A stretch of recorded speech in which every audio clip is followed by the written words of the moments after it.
Joel പ്രവാചകൻ്റെ പുസ്തകത്തിൽ നിന്നുള്ള വായന 1-ാം അധ്യായം 1 മുതൽ 20 വരെയുള്ള വചനങ്ങൾ.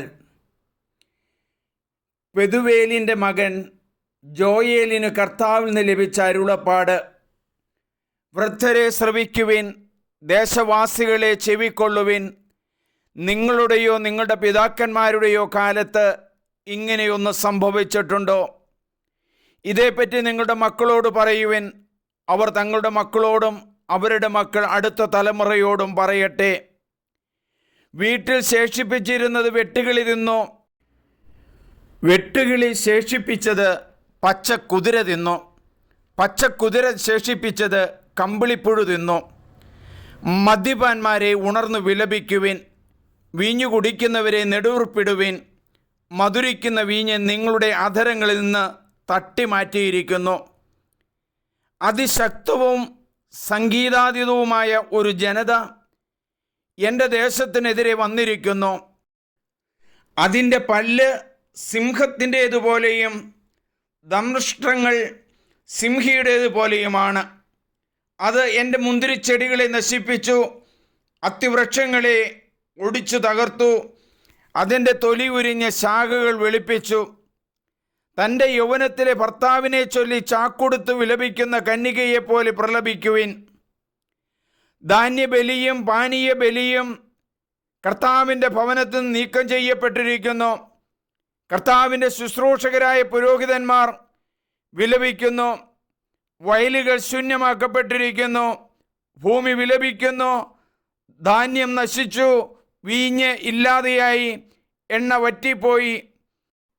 നിലമുഴുകുന്നവരെ പരിഭ്രമിക്കുവിൻ, മുന്തിരിത്തോട്ടക്കാരെ പ്രലപിക്കുവിൻ. ഗോതമ്പിനെയും ബാർലിയെയും ചൊല്ലിത്തന്നെ, കാരണം വയലിലെ വിളവുകൾ നശിച്ചിരിക്കുന്നു. മുന്തിരിവള്ളിയും അത്തിവൃക്ഷവും വാടിപ്പോകുന്നു. മാതളവും ഈന്തപ്പനയും ആപ്പിളും ഉൾപ്പെടെ വയലിലെ എല്ലാ വൃക്ഷങ്ങളും ഉണങ്ങിപ്പോയി കഴിഞ്ഞു. മനുഷ്യമക്കളിൽ നിന്ന് ആനന്ദം പോയി മറഞ്ഞു. അനുതപിക്കുവിൻ, പുരോഹിതന്മാരെ ചാക്കൊടുത്ത് വിലപിക്കുവിൻ, ബലിപീഠ ശുശ്രൂഷകരെ വിലപിക്കുവിൻ. എൻ്റെ ദൈവത്തിൻ്റെ സേവകരെ അകത്തു ചെന്ന് ചാക്കൊടുത്ത് രാത്രി കഴിക്കുവിൻ. ധാന്യബലിയും പാനീയ ബലിയും നിങ്ങളുടെ ദൈവത്തിൻ്റെ ആലയത്തിൽ അർപ്പിക്കപ്പെടുന്നില്ല. ഉപവാസം പ്രഖ്യാപിക്കുകയും മഹാസഭ വിളിച്ചു കൂട്ടുകയും ചെയ്യുവിൻ. ശ്രേഷ്ഠന്മാരെ, ദേശവാസികളുടെയും നിങ്ങളുടെ ദൈവമായ കർത്താവിൻ്റെയും ആലയത്തിൽ ഒരുമിച്ച് കൂടുവിൻ. കർത്താവിനോട് പ്രാർത്ഥിക്കുവിൻ. കർത്താവിൻ്റെ ദിനം സമീപിച്ചിരിക്കുന്നു. ആ മഹാദിനം, കഷ്ടം! സർവശക്തനിൽ നിന്നുള്ള സംഹാരമായി അത് വരുന്നു. നമ്മുടെ കൺമുമ്പിൽ നിന്ന് ഭക്ഷണവും നമ്മുടെ ദൈവത്തിൻ്റെ ആലയത്തിൽ നിന്ന് ആഹ്ലാദത്തിമിർപ്പും അപ്രത്യക്ഷമായിരിക്കുന്നു. വിത്ത് കട്ടകൾക്കിടയിൽ അമർന്നു പോയിരിക്കുന്നു. സംഭരണശാലകളും പത്തായങ്ങളും ശൂന്യമായിരിക്കുന്നു. ധാന്യം ഇല്ലാതായിരിക്കുന്നു. മൃഗങ്ങൾ ഞെരുങ്ങുന്നു. മേച്ചിസ്ഥലത്തെ കന്നുകാലികൾ വലയുന്നു. ആട്ടിൻപറ്റങ്ങൾ നശിക്കുന്നു.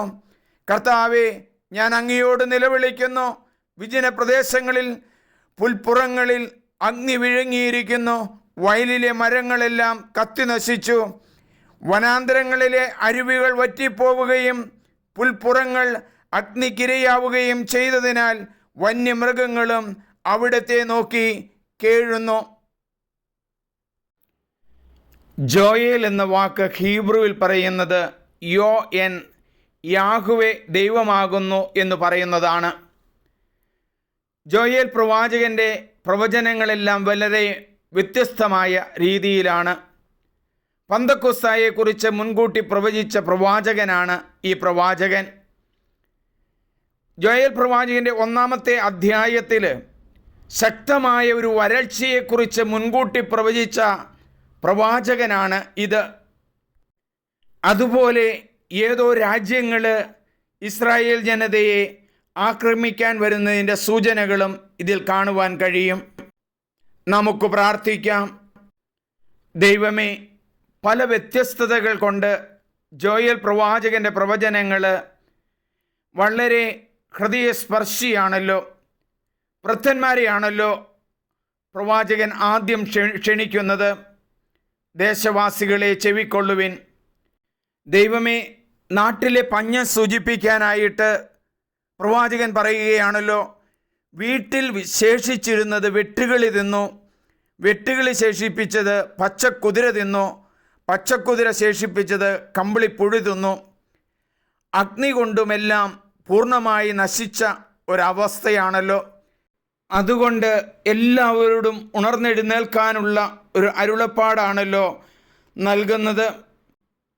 മദ്യപാന്മാരെ ഉണർന്നു വിലപിക്കുവിൻ, വീഞ്ഞു കുടിക്കുന്നവരെ നെടുവീർപ്പിടുവിൻ.